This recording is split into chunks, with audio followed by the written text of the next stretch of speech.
All right, where are we? We are in the Easter tournament. We're getting ready for the practice round. It's Sunday, it's the week before, so I'm just doing a little bit of a scouting report on them. Just trying to think about the hole. So we're on hole number 4, I believe. I'm not going to practice them right now. I'm going to try and practice tomorrow. Let's go back into practice since that's where we went. And look at hole number 4. Hole number 4. Da-na-na-na. All right, now I have some video for the last time we played this in the Down Under tournament, and where it ended up is doing a rock rough bump through this area trying to land on this pad.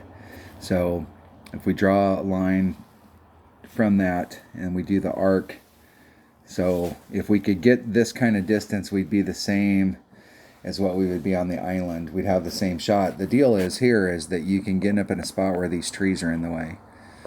So you either need to hit on the other side of the trees or you need to hit before the trees. And you might go through a lot of effort to get out here and end up more in this spot so that you're actually farther away from the pin than you'd be if you just did the layup, the rough bump right there. So I believe that that's the way that we were going at it, was going for this little island. But there is a shot, and I took the shot. You got to get bounce number 1 here, and you got to get bounce number 2 to bridge this gap. So it's like watching your ball guide's going to be going off in this direction. And you're trying to swing that gap. And so looking at your second bounce, like where does your second bounce, like how much curl is it going to take before it engages this little bit of rough right here? So are you having to keep it straight, or is your second bounce right there? So you don't have a lot of room. So unless you can get out in front over here, this is another big ball, especially if you have a big ball with topspin boost, so that you can stretch your topspin out and try and get that second bounce to, even if it clipped the rough right here and bled out, this wouldn't be too bad. It is, you're eking behind those trees though. So I think this island shot is the way to go. Let's go look at the hole. Let's go see it in action. Here we go. Katana. And I was using a katana. I'm going to run out at least 4 topspin. 4 topspin. 4 topspin. Katana. I'm making notes here. And I'm about 4 rings off. Almost 4 rings off the transitional surface. About 3-3. Plus 10 on the drive.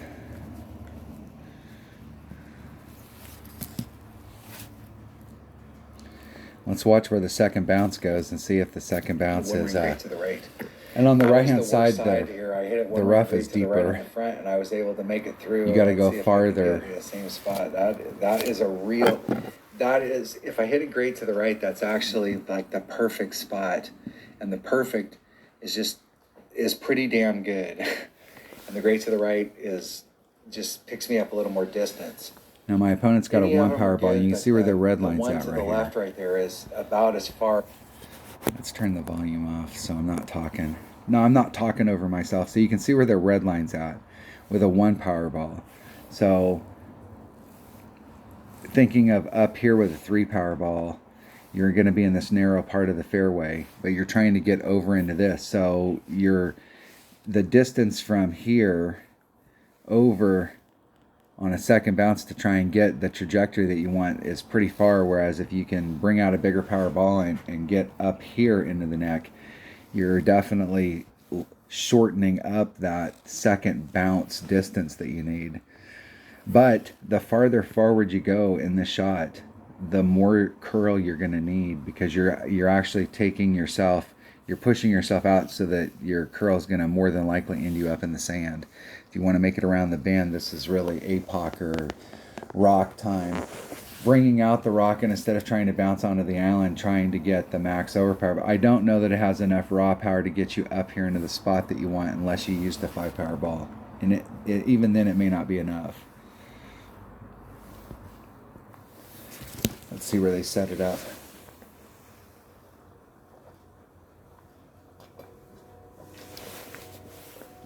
See if they try to go for the rough bump as well. That second bounce was like super close to the front. You've got plenty of room there, so like leaving yourself a couple rings of separation so you don't, especially if you got a headwind there where you over pull it and then you end up missing the rough. Now let's look at the second shot. Now I might have a rough bump from here. And I'm right in between clubs. So the deal is I'm going to change that. And I think I did change that on my notes at the time. And I'm going to use a Kingmaker because I want to push the red line farther forward. So I have two ways to go here. If I want to take this with like my rock, you do a rock shot. If I want to take it with my rock, I can bring out a smaller ball, bring out a 0 power ball, and have a little bit of room to pull out. Headwind, it would work out really well. So this might be one of those holes that you have two shots. Either that or you're going to have to bring out, you'd have to bring out a much bigger ball to push the red line forward so that if you had a headwind, you could work the wind out. Or if you have a headwind, you bring out a smaller ball, like a 1 power ball or a 0 power ball, and you play it rock. And then when the wind is blowing tailwind, because of where your red line's at. So there was a red line issue right there. If I would have had a 3 power ball, my red line would have been forward. Let's see if I can get the screen to brighten up. My red line would have been forward of this spot right here. This is my minimum red line. So it would have been right in front, right to the rough, even with a 3 power ball. So you don't really have any room to work out headwind.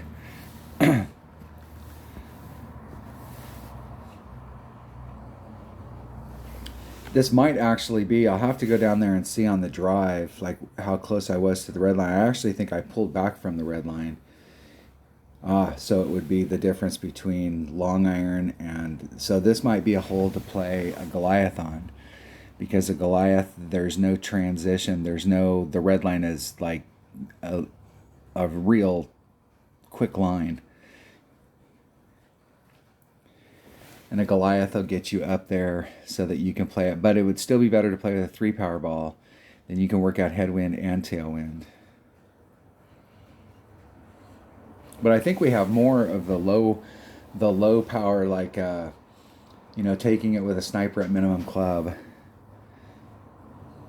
Wouldn't be a bad deal. So my opponent has a Goliath, but they're using a Marlin. So they went the route of using the low power ball.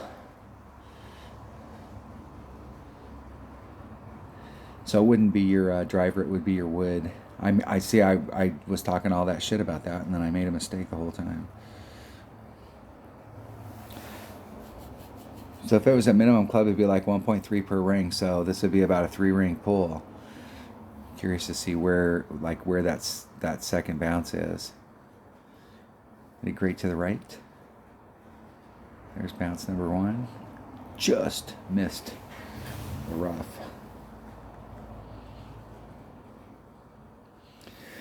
All right, there you go. That's hole number 4. So we took a look at it. There is we do have some different ways that we can go at it. But I would really explore like where you can end up down here. But I think that these trees are blocking the path, so there's a pretty big window back here that we either need to be in the front of it or we need to be behind it, whereas we can get to this island pretty easy. If this shot gets you long iron every time, but you could clear the trees and go straight at it, it would probably be worth doing it. But we can get long iron here if we just adjust our ball correctly.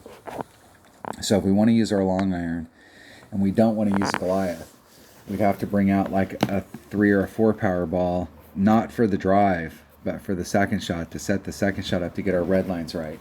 If we wanted to use our wood, we would come out here with a low power ball, especially a low power, low wind ball, because then we wouldn't have to deal with the sand as much and do that rough bump. All right, there you go. Thanks for watching.